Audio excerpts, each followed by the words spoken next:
Hey, what's up, everyone? This is Jason Tucker, and we're not doing WP Watercooler tonight. We're doing WPBlab, and I don't remember what I usually say. What's up, folks? It's 7 o'clock-ish. It is 7 o'clock-ish. It's time for WPBlab. So tonight's topic, we're going to be talking about, it's episode 46. Oh, no, it's not 46, it's 76. Oh, my gosh. And it is WordPress and nonprofits, tips to keeping your volunteer webmasters happy and doing stuff for your nonprofit and all those things. So, Bridget, tell a little bit about you. So, my name is Bridget Willard, and I work as a marketing manager for GiveWP.com. I don't have the high roll like Ben does, but this is the left-handed mug. That's a big joke. And so you can find out more about us at GiveWP.com. I also occasionally blog about social media on my own website, BridgetWillard.com. And I am a self-proclaimed Twitter nerd, and I also help with nonprofits. I do one little tiny website for a nonprofit and not too much. So when I saw this article from Nonprofit WP, should you work with a volunteer, I said, ooh, this is a good subject. This is definitely a good subject. I'm Jason Tucker. Find me over at Jason Tucker on Twitter. And we do stuff over at WPwatercooler.com. We do 3 shows a month. So go take a look at all that stuff. 3 different shows a month. They happen on Thursdays and Fridays. We have all those things kind of happen. So just go to WPwatercooler.com, hit the little subscribe button on all the things, and come hang out with us. It's really hot over here, Bridget. Yeah, I know. Close the window. That's what I did. Because I live outside where the pool's at, and the pool attracts little kids, and the little kids make noise. I have an old man that watches TV loud. Oh no, really? Apartments! Yay! Community! Hashtag community living. So it's been for you folks that are going to end up listening to this at a podcast or something like that, you're going to be like, what are you guys talking about? But Bridget and I have been away. We've had a bunch of stuff that we've been going and doing, and we've had kind of a gap in the production of the show. So if you're thinking, wow, like the previous show, these guys are really on it, but like this show, what the heck happened? You take a couple weeks off, and this is what ends up happening here. Sorry, guys. We're back. We're back.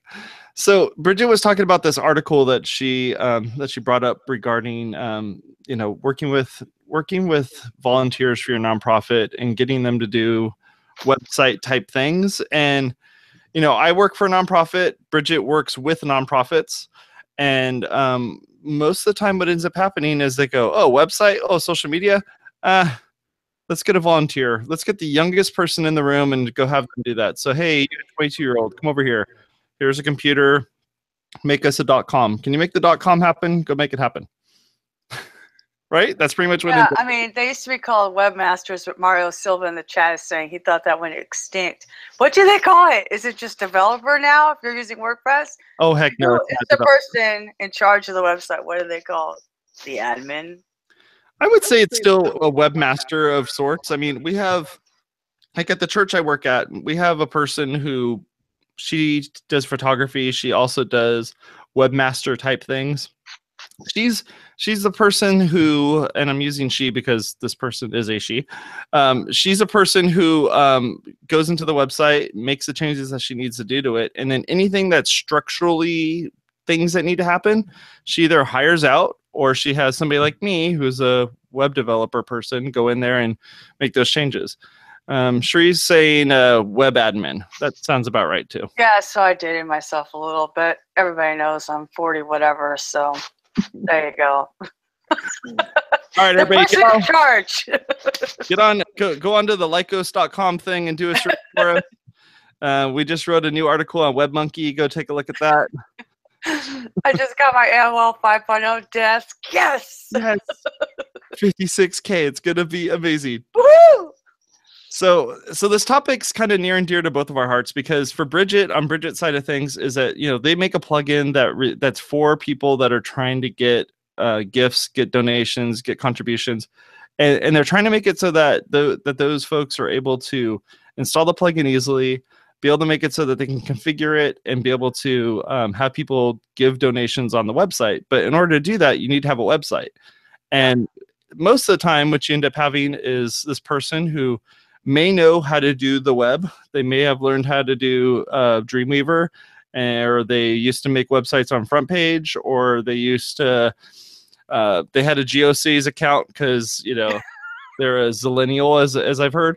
So yeah, you have these types of folks that are like, you know, hey, I know what I'm doing. I can make web things. Get me in there. And then you give it to them, and then like, oh, this is overwhelming, or oh, there's a lot going on here.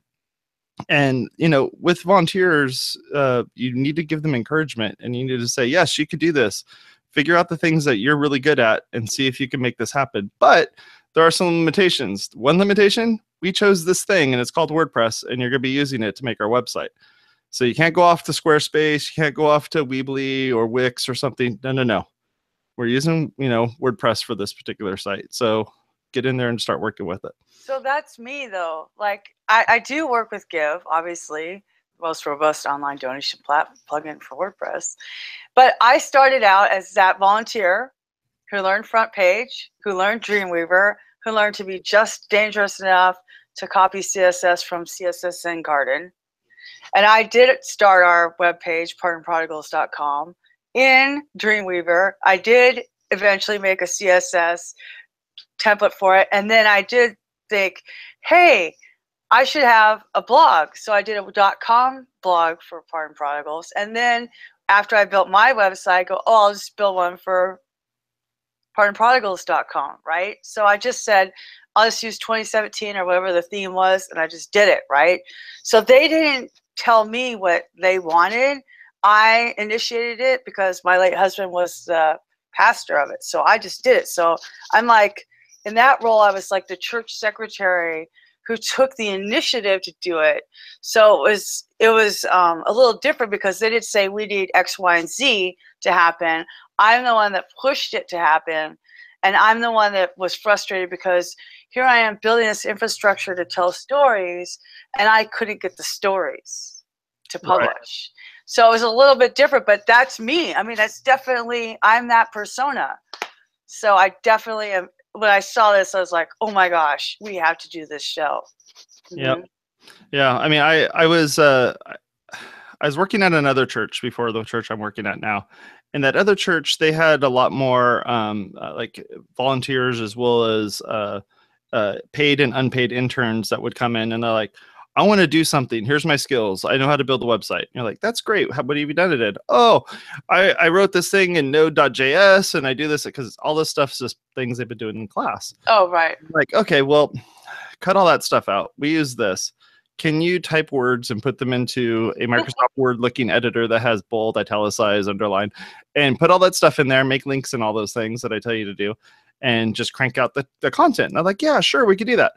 And so the person who is their kind of their go-to person, that was on staff, they would tell them, hey, so I need you to go and find these stories. So go out and talk to these ministries or these parts of the nonprofit, and I need you to write some stories. And they're like, oh yeah, I'm a journalism major. I could totally do this. Mm-hmm. The problem is that even though you enabled them, you never told anybody else, oh, hey, by the way, somebody's going to be coming over to your department from my department, and they're going to be interviewing you, and I need you to give them the good content that you need to give them so that we can put it on the website. So if you're going to encourage them, but you also need to enable them. That would be the second thing, is you have encouragement and you have enabling. And the enabling part is you need to tell everybody else. It needs to be a badge. It needs to be a necklace thing, a lanyard, something that just says, I'm official. Listen to me, give me all the information I need, and then have them go out there and kind of get that stuff. And that's where I can add 3E to that. Yeah, please do it. Empower. So they should be able to have the ability to publish. I mean, have editorial review maybe, but at least be an author on the website, because they need to be able to put that content there too. So they need to be encouraged, enabled, and empowered. I'm trying to think of another E word now. What else is there? So I think the other piece to it is that you need to give them the space to do it. So equipment. Equipment. Yeah, you need to equip them. Yeah, that's They totally need gonna work. they need the tools. Like there's a lot of volunteers that want to help, but maybe they don't have a laptop. Like I was just talking to somebody I think it was at Contributor Day, who said they had a whole hackathon and then a bunch of people show up without laptops. I don't That's know who I was talking to, maybe, but they wanted to help, but they didn't have the equipment. Maybe they thought it was a bake-off and not a hack-off. Well, I mean, maybe they thought they were going to a computer lab to do the hackathon. I don't know what they thought, right? But if you have the equipment, you could say, here's a 2010 MacBook, have at it. Yep. Or that empowers them and enables them. And if you don't, a $200 Chromebook could do all right? stuff. Like all they need is a web browser. It just needs a boot up and give them a web browser and say, hey, here's some tabs. Do whatever you want to do on this thing. Get in there, do your research, find out all the pieces that you need to do, and kind of make it happen. You have PicMonkey or a whole bunch of these other like online, photo editing services and stuff. Whatever the latest hotness is, because some of these people are going to watch this 3 years from now and they're like, PicMonkey, that thing's not around here anymore. Canva, you can do all those. There's always going to be some browser version of software or whatever it's called, right? Yeah. So yeah, I mean, having those volunteers in there, you want them to stick around. And like in that article they were saying is that those volunteers are they're either going to get burnt out or they're going to be so excited to do this. They're just going to nonstop do this work. And they're going to be like, yes, I'm so excited to get in there and make these changes and do this stuff. I'd also say don't require them to be in the office. Right. Maybe they are stay-at-home moms, stay-at-home dads, and they got to do stuff. Maybe they work on the side. I mean, we had photographers that would come in and do photography for us that they're professional photographers. We live in LA, so LA area. So like these folks would go to LA and shoot red carpet events and stuff like that. You end up with really great photography, but you're on their availability and time schedule. Yeah. Yeah. I mean, that's the thing. There's an aspect of control that corporate America and nonprofits have trouble with. We did a case study actually with, oh brother, I hope I remember his name right. I think his name is Glenn, and he did work with Share Action. He's a remote. I mean, he's a self-sufficient agency, so he could do whatever he wanted. He went to their offices for a couple of weeks and worked there to make them feel comfortable. That was his form of client responsiveness and almost a hospitality, so that they felt comfortable with working with them. Like you might have to do some of that at the beginning, but once you build that trust, then go and do your thing, But again, if you trust them with a $200, if you trust them with your website, they should be trusted with a $200 Chromebook and a story. If you can't trust that person with $200 equipment, you got bigger problems. Speaking of trust, let's say that you kind of trust them. WordPress has these great features in there. So if you could give them a role that isn't something that they can publish, like the author role or something like that, where they're able to author something, but they're not able to actually post it to the website. Right. There's also really great tools to be able to make it so that they require them to be able to post, to submit it for editorial review. And then you could go in there and say, yes, here's what I want you to be able to do. Go post this thing. So there's plenty of tools out there to do that, including some if you're trying to do like a editorial calendar. So you could say, hey, on Tuesday, Wednesday, and Friday, I need you to do these things. Get in there and start writing some content, and then get it in there ready to go. I'll edit it and then I'll get it posted for you. Yeah, I mean, that's really important, and also they kind of talked about this in that article that I put in the show notes just now. But, when you have volunteers, you have volunteers. And I know that we're very intimate with that in the WordPress ecosystem. For the WordPress project is 100% volunteer driven. And Mika Epstein just wrote an article not that long ago about people kind of making not very nice comments to her about her role on the plugin team, and There was also some snide remarks on the tavern about the marketing team that Sarah Rosso addressed. We're all volunteers. If you run a meetup, you're a volunteer. If you speak at a WordCamp, you're a volunteer. If you organize a WordCamp, you're a volunteer. If you contribute on the WordPress project, you're a volunteer. And a lot of times people come with complaints like, oh, well, we should do this and we should do that and we should do this. I know it's happened with the marketing team. And we're like, how about if we just set up a Trello board? Like a couple of my key people did that at WordCamp Europe, right? Dwayne and Yvette, well, let's just set up a Trello board. We don't have infrastructure. We can't be doing this when we don't have this foundation, right? So there's an aspect of, so maybe the person that wants to volunteer doesn't have all of the skills. So can you team them up with other people? Is there a way to be, still use them and let them contribute in the way that they want to and still get what you need while not nitpicking to discourage them? Because remember, that first word was encourage. Because a lot of times people go, man, I was just volunteering. What the heck? I don't deserve all this flack. This is not my real job, I could not do this, and then I could be doing something that I want to do, and that's what I said to the marketing team at Europe. I was like, why are you here for 8 hours when you could be at the Louvre or at the Eiffel Tower? Like, let's think of why we're here and let's work as a team, right? So sometimes I think people forget that volunteers are giving of their time, and their time is worth something. In fact, I was talking about volunteerism on Nonprofit Chat. By the way, I'm going to plug that. You should. Chat, 10 a.m. Pacific every Wednesday, except not next week because it's 4th of July week. But we were talking about volunteers, right? And so it would be really cool if there was a way to add the value of a volunteer's time to your nonprofit, right? So say you're a web developer and you charge $100 an hour. Now I'm going to say you should charge $150, but $100 is easier for this. And you give 5 hours a week of your time. That is the equivalent of $500 of an in-kind donation, right?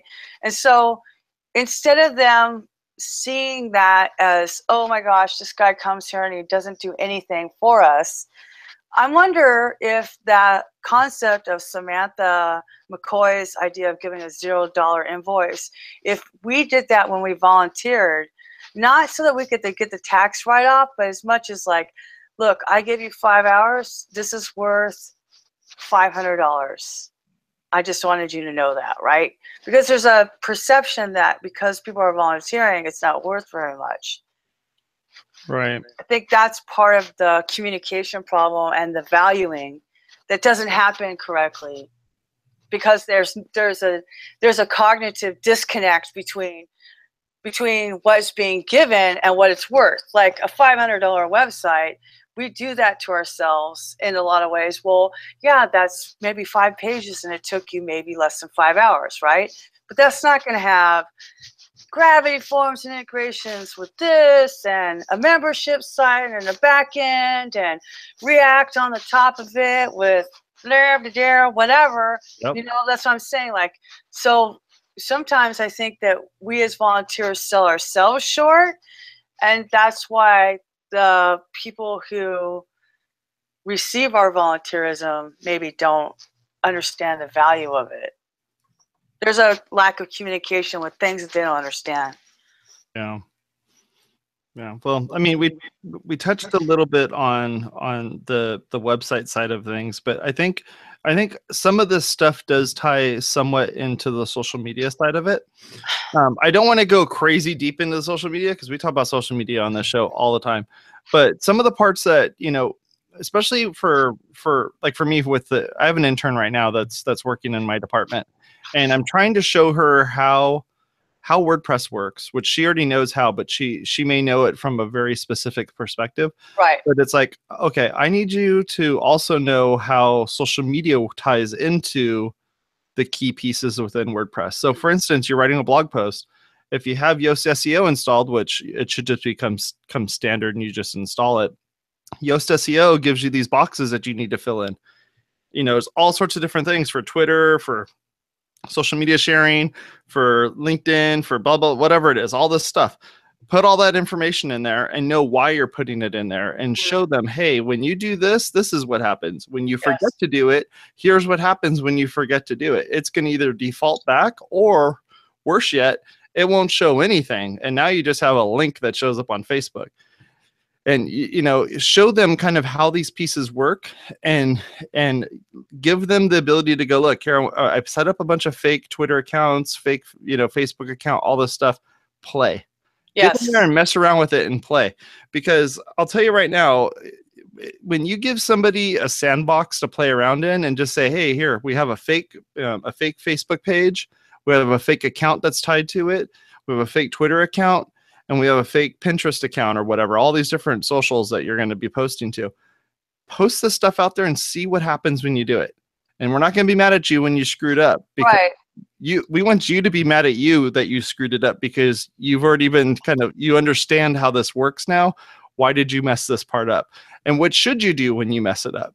You know, should I go in there and delete it? Do I try to change it? Does the platform allow you to change it? Kind of give them all of those pieces that they need to know. Hey, here's the rules and here's how the stuff works. But yeah, the sandbox is key. I mean, you want these people to feel comfortable doing the job that you're asking them to do. And when it's just a Word document and you're just writing up text in a Word document, how screwed up can you make that? It's just text that's going into the thing. You can always fix this stuff. Right. But when you're giving them the keys to the kingdom and you're saying, hey, here's all the socials, go post this stuff, that's scary, you know? Yeah. And that the other piece to this regarding social media, and a lot of the time the social media type stuff, we're just setting this up in hopes that the passerby on the website will actually click the share button. You also have control of this stuff outside of that. So, you know, if you're using Hootsuite, which is probably something you should be looking into, Hootsuite has a couple different kind of key features in there where you can set up the way that the campaign's set up, and each of those people in the campaign can have very specific rights. So real quick, there's 4 of them. You have a license admin, you have a license user, you have the support user, and you have the moderator user. Most of the people that you're going to be interacting with that are volunteers are most likely going to be the support user. They're going to be able to go in there and, you know, write up the different posts that are going to be sent out to the different social media networks. And you can even make it so that they can't do anything until you actually approve it and say, go and post it. Give people, you know, give them training wheels so they won't fall down, but don't give them enough of a noose so that they'll hang themselves. You got to give them just enough to where it's like, okay, I want you to be comfortable with what you're doing, but you're not going to hurt anything here. Right. That's kind of like the balance between equipping and empowering. Yes. The failure almost has to be built in as part of the learning process. Definitely. And that's why you should have those fake social media accounts that you can just play around with. Trust me, there's plenty of bots that are on Twitter. No one's going to get mad at you that you made another bot, especially one that's not going to do anything. It's just going to sit there and collect dust. Feel free to post stuff on there. I mean, I have a Twitter account for my TV. Every time I watch a TV show, it posts on Twitter. Does anybody care about that? Nope. But I'm Jason and I like doing crazy things, and that's what I did. So don't feel bad putting these types of things on the internet for somebody to mess around with and play with. And no matter what, you can always just go back in there and delete all the content if you really don't want anybody to see it. What else, Bridget? You know, so I have some opinions about interns. Yeah. Or who people trust with their social media accounts. So, and I agree with everything that you said, of course, with this caveat. Yep. Now, I will say that your brain is not finished developing until you're 25 years old. This is why the drinking age is 21 and you get lower car insurance at 25. The neurons are literally not finished. You don't have the right judgment. So I would be really careful about the person that you pick being a college or high school student if you do not properly train them, not on the tech, but on the behavior and the voice. and what is appropriate for your nonprofit as a brand. And even though you're a nonprofit, you are still a brand. You should still have a voice. You should still control how that voice is. Like on Give, we do not make jokes. There's not anything funny because it's serious. This is about collecting money. On WordPress, I'm funny with all of the rest of them. We're doing Hi Roy Club and Happy Birthday Ben Club and whatever, right? On YouTube Can Be a Guru, it's the professional version of myself. On Gidgee, I complain about dates that stood me up, right? So every segment of your life has different voices and things that are allowed and not allowed, because this is so important. Now, there have been a lot of social media fails, and it's super easy to think something's funny, especially think something's, or one of the things we have trouble with in our own organization, Pardon Prodigals, is being overly political, where that's not really what we're doing. Yes, the homeless problem is a big deal. Yes, the city of Anaheim is kind of whatever, but I would talk about that from my own personal profile, not from Pardon Prodigals. Right. Pardon Prodigals is about getting these people food, water, shelter, da-da-da-da. Politics belongs somewhere else. And that's what we decided as an organization. So that's what I'm saying. So just make sure, because it could be an intern, it could be a 55-year-old, or it could be, just somebody who has an iPhone and learned how to do this and has the time. But either way, no matter what it is, you need to train them on what is and what is not appropriate for your nonprofit's voice. That is super important. Yeah, because it's not just tech. It's not just an 18-year-old. Yeah. It's not just your 14-year-old nephew on Snapchat. You got to think these things through, and really it's about what content is appropriate for your brand and how the messaging is there. So, like if I had a nonprofit and somebody wanted to help, I would just train them. And I would, almost like, it would be a great way to train these guys, actually. How's that? Cards Against Humanity, but backwards. So you translate Cards Against Humanity into apples to apples?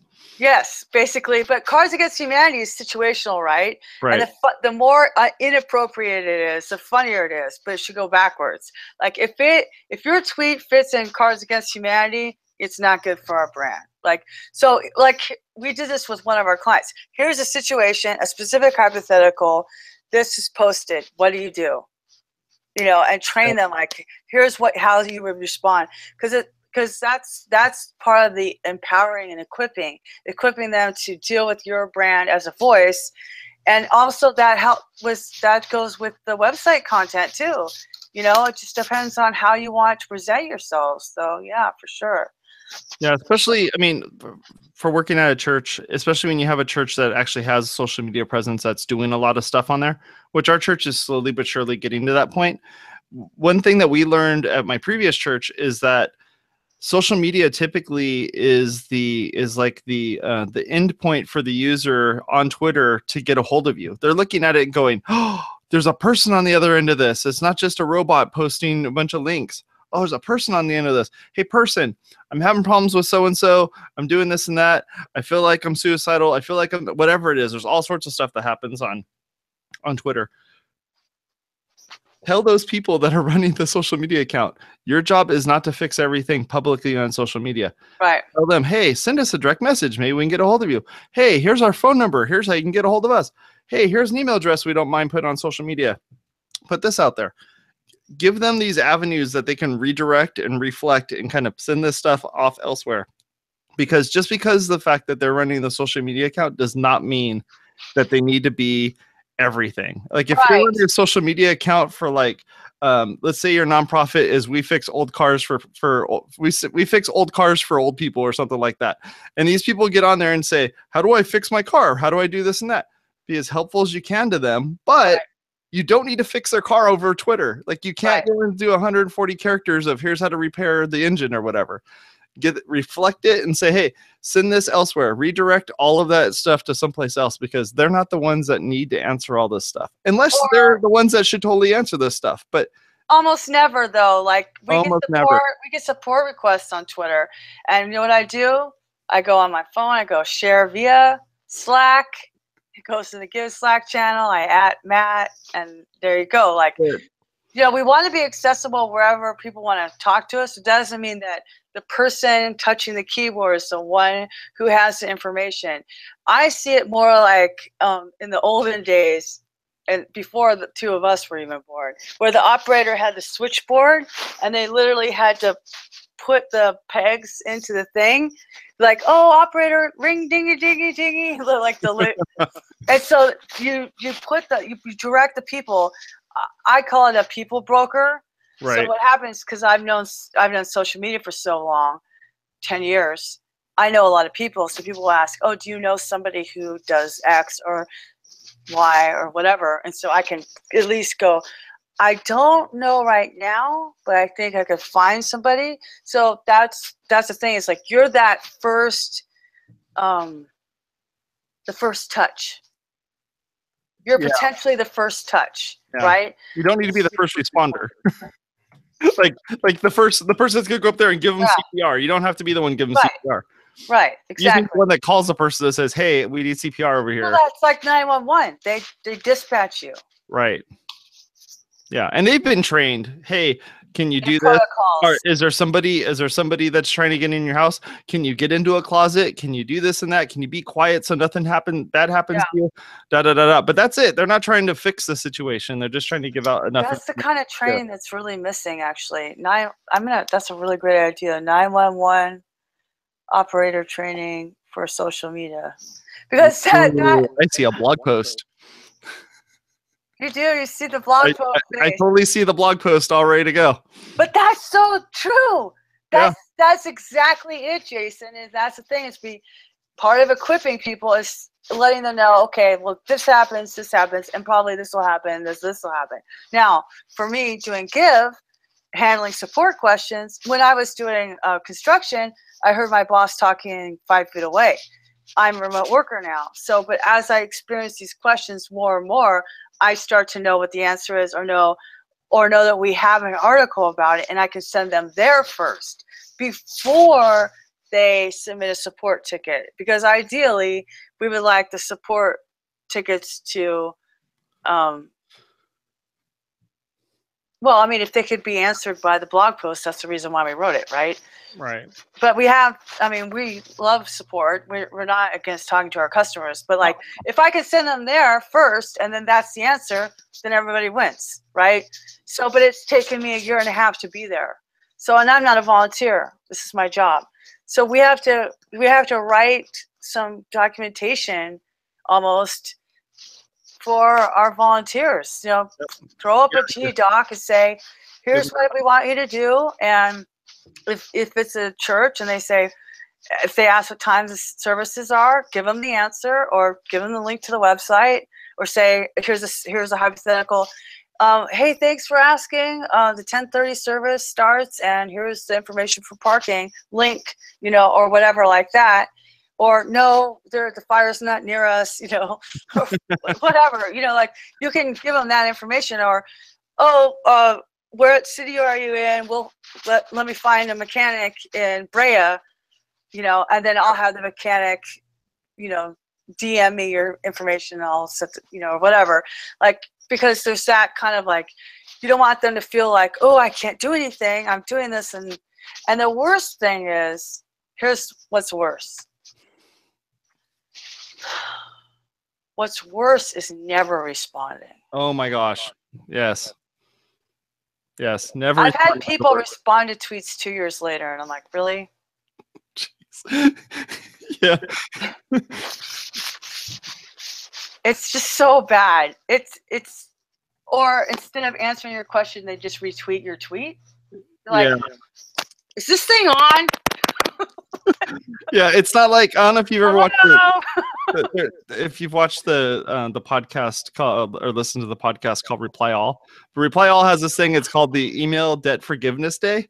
And you know, I need to get this off my chest. I was supposed to write you this email. No, no, no, no, no. This does not work on social media like this. When you reply to somebody 2 years late, you are 2 years late. You should have never replied to it. You should have said, you know what? We should have never planted this flag. We should have never actually showed up to the flag. And we should have never actually started broadcasting from the flag, because you're never going to go back to that flag and actually do something. But that's another thing. You're going to have a place on social media. Be on there and do stuff on it. I mean, I'm the guy who will always tell you, which is totally against Bridget's way of thinking, automate as much as you can to get your information out there. But if you're going to do the automation, at least figure out, make it so it doesn't look like a computer wrote it. Make it look like it didn't pull it from the RSS feed and push it out there. So when I send out tweets and stuff on the WPwatercooler one, on WPBlab, on my personal one, somebody replies back. I mean, within 2 hours, I'm going to reply back to it. You have to be as good as you can, especially when you have people just sitting there watching Twitter, waiting for something to happen. So I have 2 things to say about that. Number one, there's a lot of summer interns. Yep. So what's your plan when the summer's over? You're going to leave that account dead? That's not okay. Yep. Like, get a plan in place, right? But secondly, there was this Giving Tuesday debacle, I think in 2015, if I remember correctly, or 2016, or no, it was but it wasn't Giving Tuesday. It was something like that, where there was a day where everybody was giving, like Denver Gives or something like that. Right. And a lot of these people were on SaaS platforms instead of like their own individual sites, which, you know, this is why you have your own. I mean, we'd rather have you use Gravity Forms and Stripe than be on SaaS, because at least you have your own data. The point is, they were all using this one server. Like, you remember how it was when Amazon went down? AWS went down, the whole like Eastern Seaboard was down. Right. People didn't even know how to light candles anymore. They're trying to remember Morse code. So, like, you know, like that, you can't have that happening with your donations, right? So if you got to realize, if you're relying on other tech that's automated, make sure that it's working. Test those things before you do your campaigns and stuff. Because if people were tweeting them and then nobody was answering, that's my point, right? So you have this perfect storm of, this is your one-day campaign push to get money. You signed up for SES, which is the first thing that went wrong. Their servers went down. There wasn't anybody on site to fix it because it wasn't on site. It wasn't an on-site situation. Right. People lost tons of money. There was a phone bank of people that didn't know how to answer the questions, and it was a total debacle. So the thing is, like, if you're going to do these things, and if you're going to do a campaign with a bunch of volunteers, you need a dress rehearsal. And if you're going to use a SaaS company, I would just not do a big giant campaign that I wouldn't put all your eggs in that one basket. I would have some other backup plans for sure, whether it's donations or whether it's pushing social out, whatever it is. And also, there's a really great WordPress talk from WordCamp Atlanta on WordPress.tv by, Miley, oh my gosh, Mally Hart. And she talks about the difference between automation and scheduling. Huge difference. I schedule tons of stuff. But if you accidentally automate something, it's different if you have it published than if it's finding a keyword in publishing. Like, be intentional even with your automation, right? But you still need to be there to answer the phone. Right? So like in this case, it was like a big call center that wasn't answering the phone, and nobody was answering the tweets either, right? So that's basically what's happening. And then what happens? You don't have people donating, you don't have people volunteering, you don't have people attending your event. You've got to do dry runs, because volunteers are just that, they're volunteers. It doesn't mean they're not skilled, but they still have to come together from different levels of backgrounds and work together as a team.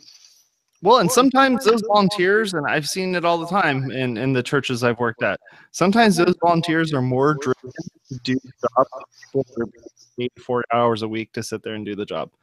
Totally different job. Sometimes it's the exact same job. When you're doing social media stuff, they may go, you know what, I'm not skilled at anything but social media. All I know is social media stuff. I'm in a wheelchair. I can't pick up anything. I can't do this and that. I can't, there's all these things I can't, but I can totally type up a tweet. I can totally write, do a little bit of research on our website, find the information that they need, and then tweet it out. Answer people's questions over Twitter, do stuff on Instagram, reply to people on Instagram, reply to people on Snapchat, whatever it is, any of those things. They can do it. So it's like that empowerment piece is super important, because you know that those volunteers at some point here are going to have that much drive to go, I really want to do this. And maybe you divide and conquer. Maybe one person does Instagram, one person does Twitter, like that.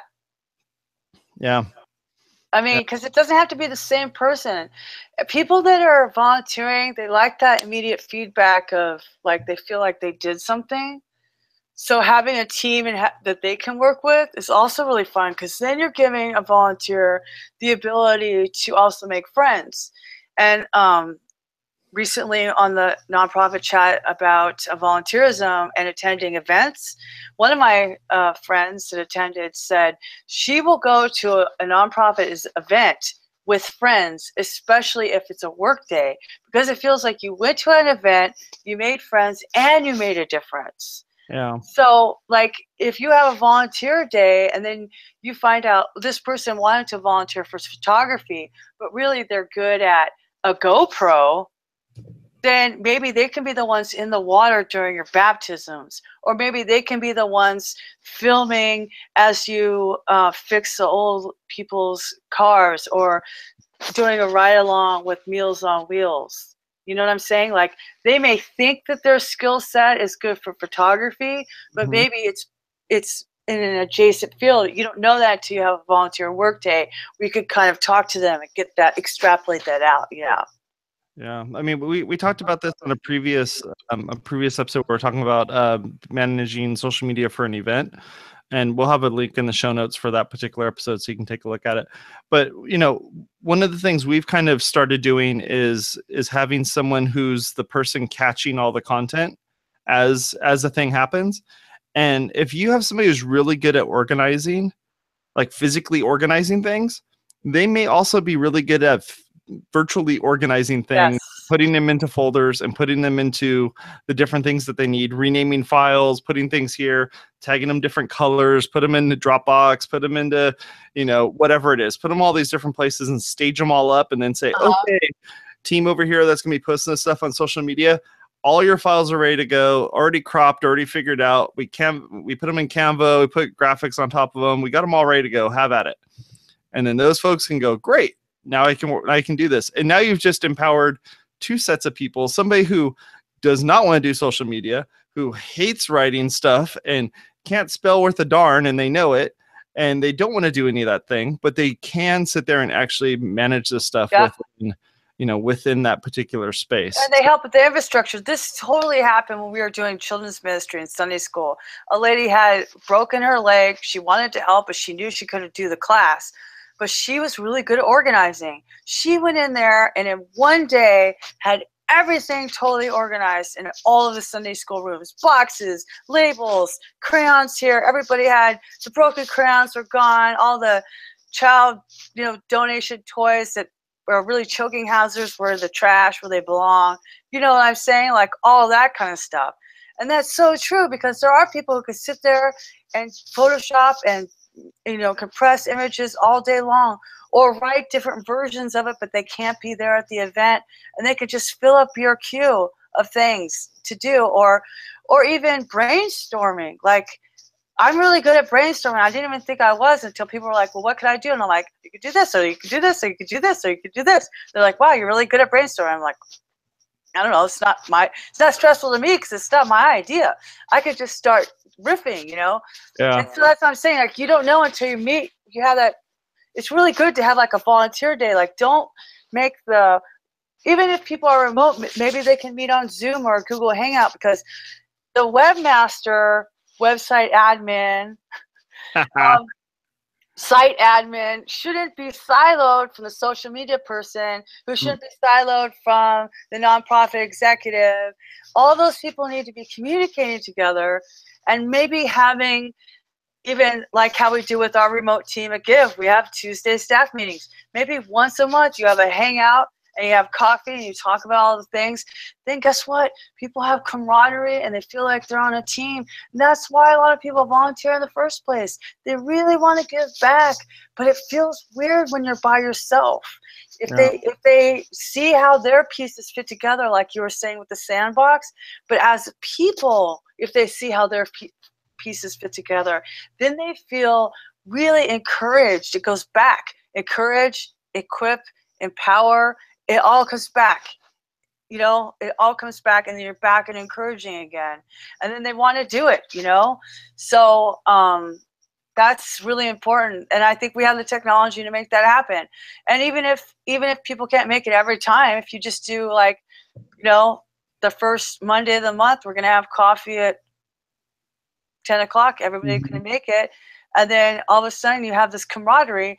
It's like what happened with our show, Jason. We're all volunteers, volunteering on this show. Everybody in our chat, Sherry and Cheryl and James and Jonathan, everybody does show notes. They're all volunteers, but we just built this community, talking to each other and actually caring about each other, which, like people say, what is your secret sauce in social media? What is your secret sauce in social media, Bridget? Making friends and actually caring about them. But I already have friends, Bridget. I don't need to have friends that are for social media as well. Why? You absolutely do. Absolutely do. It's just so funny, like, just on a sort of personal note, this week was my birthday, and I was like feeling sorry for myself, and because I'm super good at it. But like 4 of my friends were like, well, I know, right? It's my party and a crap I want to, you know. But anyway, it was so funny because my friend came over and she goes, oh, I know if I'd asked, you would say don't come, right? And then she was saying that she kind of felt lonely, like nobody was busy for her. And I'm like, well, that's funny because these 2 other friends are saying the same thing to me. And like, the 4 of us need to get together because clearly none of us are saying anything correctly. We're all thinking everybody else is busy. Nobody's busy. We're all just waiting for somebody to invite us to prom. Right? Yep. So that's the thing, is when you have friends, sometimes you have different interests. Sometimes you have yoga friends, sometimes you have bowling friends, photography friends, sometimes you have friends that you volunteer with, you have WordCamp friends, business friends. Oh, and let's not forget, people do business with those that they know, like, and trust. So somebody asked me, do you know a website developer? Why, sure I do. What city would you like them to be in? I have all the lists of all the people. Somebody asked me, somebody literally texted me, do you know a website developer in Nova Scotia? I'm like, I absolutely do. That's what I'm saying. So we're all just having fun volunteering and going to WordCamps and doing our thing, or like going to a hackathon or website weekend or whatever. And pretty soon, those are the people that are top of mind. So I hate to be the capitalist in the conversation, but the truth is that volunteering puts you top of mind. And if you're trying to grow your business, that's a good way to do it. I mean, even Gary Vaynerchuk, he gets all these calls on Ask Gary V, and they'll say, how do I get paid for speaking? He goes, start speaking for free. You're not going to get paid for speaking unless you prove that you can do it. Well, how do I get more website clients? Start doing some for free. Yep. You have to build up your portfolio, right? And so somebody tweeted the other day, one of the big WordPress people, why do you organize and speak at a WordCamp? I can't remember who it was. It's like either Morton or Andrew Norcross or Nason or somebody, one of those guys.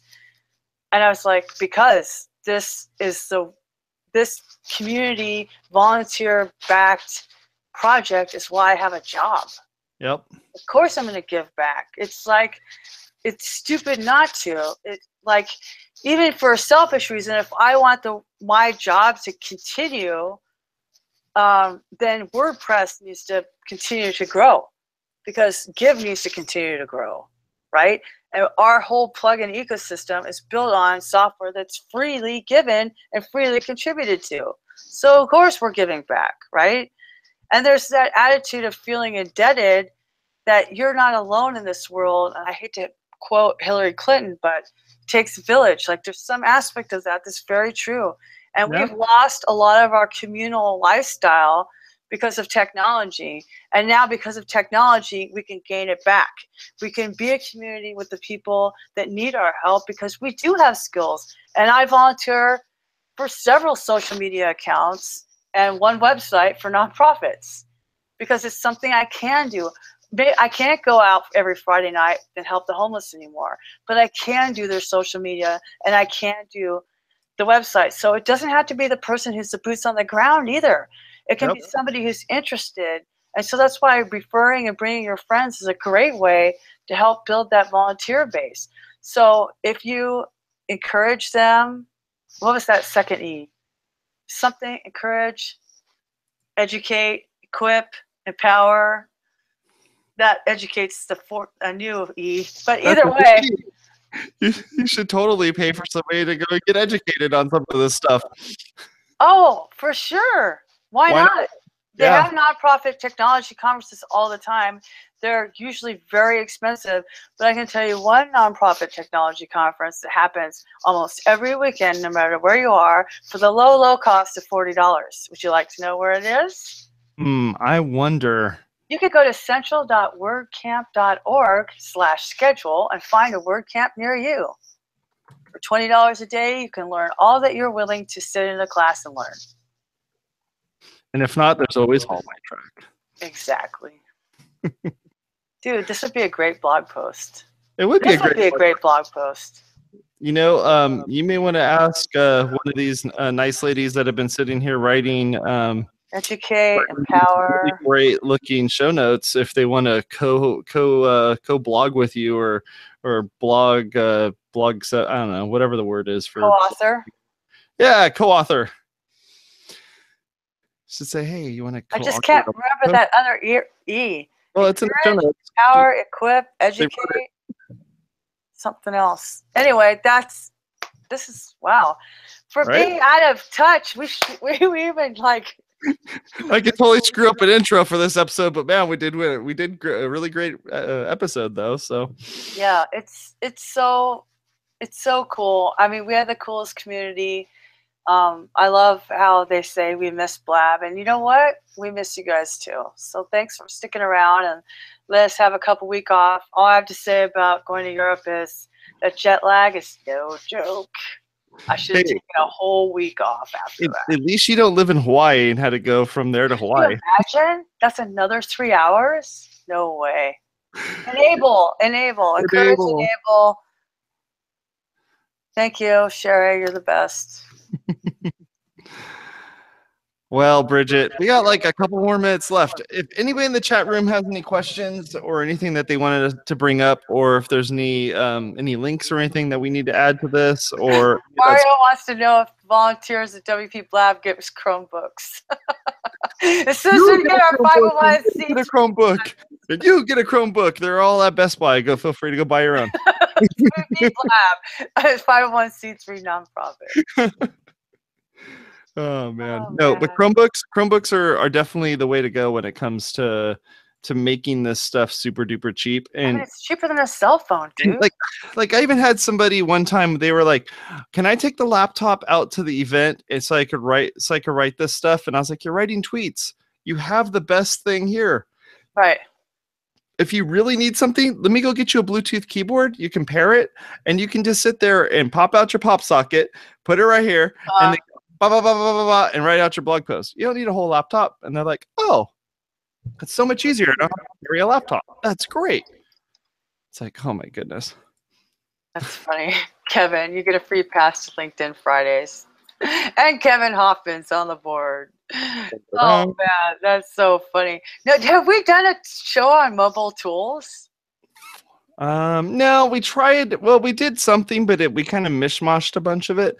I wouldn't mind taking some time and actually kind of figuring out the things that I use on a daily basis, and then kind of have them ready to go. and then put them in the show notes, and then we can kind of knock them out. And same with you, just kind of have a, you know, here his and hers list of things that you can do with social media. Because I mean, also, we do like guests, and I think we could take the last 4 minutes to also say, if you have an idea for a show and you'd like to be our guest, do you know how you get on the show? You pitch us your idea, and we say yes or no. So, Kevin would be a great guest on wireframing for marketing. I guess. He just gave an amazing talk at WordCamp Kent. He has a GIF that's on Twitter that's gotten like 40 retweets. Sherry and Cheryl could talk about designing and the elements of color in marketing. I would love to get some designers on the show to talk about the psychology of color in marketing. We have not talked about that. Gratitude in nonprofits is a good topic. Mario's talking about, like, you guys, Jason and I, we love each other in a platonic friendship way, but we also love you. So pitch us your ideas. WPBlab is better with 1 or 2 more guests and people that don't agree. We also like disagreeing guests because it's more fun. Definitely. Gift making for nonprofits. Definitely. We could argue that whether it's called GIF or GIF. That would be fun. We've already done that. You know which one's correct. Choosy moms choose GIF. Oh my gosh. All right. That is the best. I wish YouTube didn't kill that. That's all I had to say. You have to, here's the exclusivity, folks. If you want to be part of the chat or watch it or be a stalker of the chat, you have to watch live. YouTube does not archive those comments. So if you don't know what we're saying, you missed out. You can watch us every Thursday at 7:00 p.m. Pacific time. Yeah. Well, that's about it, right? I mean, we should wrap this bad boy up. So go over to our website at WPwatercooler.com/WPBlab. That's where you can go find all the information about this show, as well as the other shows that are on the network. If you want to learn more about how you can subscribe to this and all the myriad of ways in which you can do that, you can go over to WPwatercooler.com/subscribe. And in there, you'll see all the list of all the different places in which you can subscribe to this particular show, be it YouTube or a audio podcast. I want you to know that our audio podcasts are going to be coming back. We're actually moving to a whole new podcasting system. So we'll be using that pretty soon. So go take a look at that. And I'll be letting you know via social media, as well as shooting out some emails and stuff regarding that stuff. And lastly, we do shows both on Thursdays as well as on Fridays. So there's 2 different shows on Thursdays. And then on Fridays, we do WP Watercooler. So go check that out as well. It doesn't have a lively chat. I will say there is a chat room in there and people do chat with each other. But we don't talk with any of the people that are on the show. That's too bad. Actually, Kevin's reminding us that if they like the show, they should vote it up. If they don't like the show, they should click it twice. Don't forget to click subscribe. Thanks, Kevin. All right. Talk to y'all later. Bye. Bye-bye.